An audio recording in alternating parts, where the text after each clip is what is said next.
bulan purnama. Biasanya kapasitas air di laut itu meningkat, makanya terjadi pasang atau gelombang pasang. Jadi volume airnya meningkat di laut itu. Oke, yang ketiga ada bencana biologis. Kalau bencana biologis berarti berkaitan dengan wabah penyakit yang kita tahu sama. Jadi itu yang terjadi pada manusia atau hewan, tumbuhan atau makhluk hidup. Yang keempat ada bencana atroposfer, yaitu kebakaran hutan, kemudian Kekurangan minyak. jadi berhubungan dengan udara dan api atau kebakaran. Itu masuk ke atroposfer. Kita lanjut. Nah, ketika bencana ini terjadi, secara tiba-tiba pasti ya. Apa sih langkah-langkah yang perlu kita lakukan? Di sini ada 4 langkah.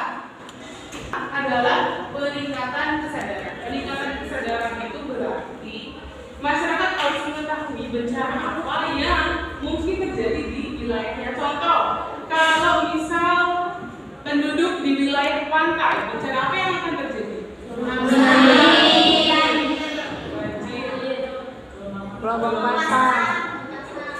Jadi masyarakat yang berada sekitar pantai atau laut itu harus paham bahwa bencana yang tadi kita sebutkan itu mungkin terjadi nantinya.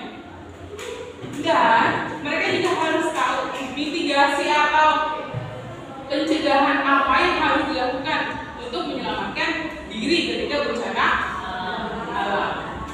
Oke, yang kedua ada perencanaan dan persiapan. Membuat rencana evakuasi, menyediakan tempat penampungan dan melatih prosedur darurat. Nanti setelah ini kita juga akan melakukan simulasi ya atau prosedur yang dilakukan ketika bencana terjadi. Membuat rencana evakuasi, kemudian menyediakan tempat penampungan.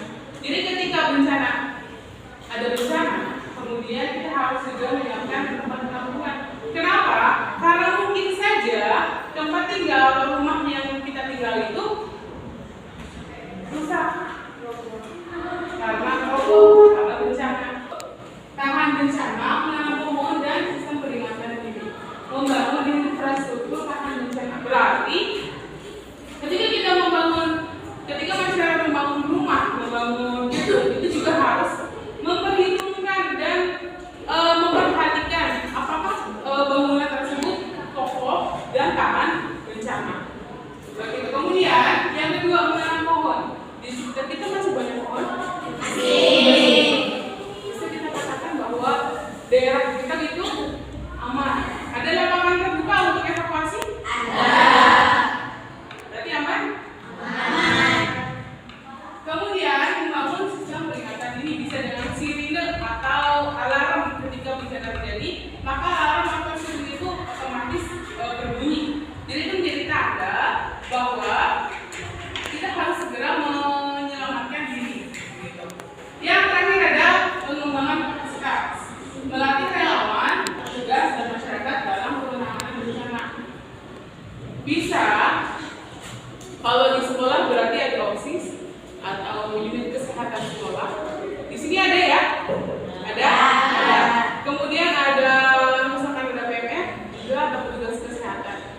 Jadi ketika ada korban dari bencana musibah itu sudah ada pihak yang menangani ya apa yang menyelamatkan atau membantu keselamatan.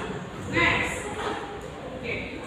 Negara yang ada pemerintahannya otomatis pemerintah juga mempunyai peran untuk mitigasi bencana. Yang pertama, membuat kebijakan dan regulasi terkait mitigasi bencana.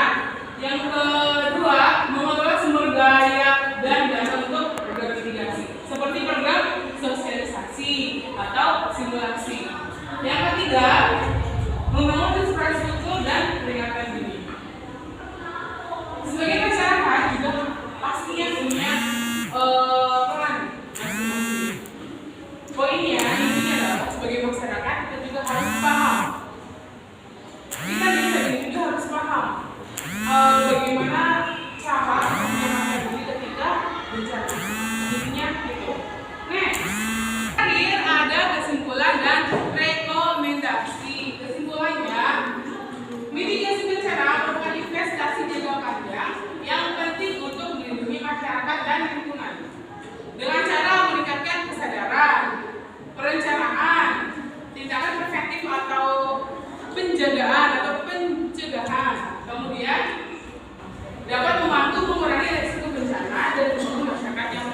menggambarkan bagaimana simulasi. Oke, kita tonton bersama ya. Ini ada video simulasi bencana gempa bumi. Jadi di wilayah kita ini kita jauh dari pantai, kita juga jauh dari pegunungan.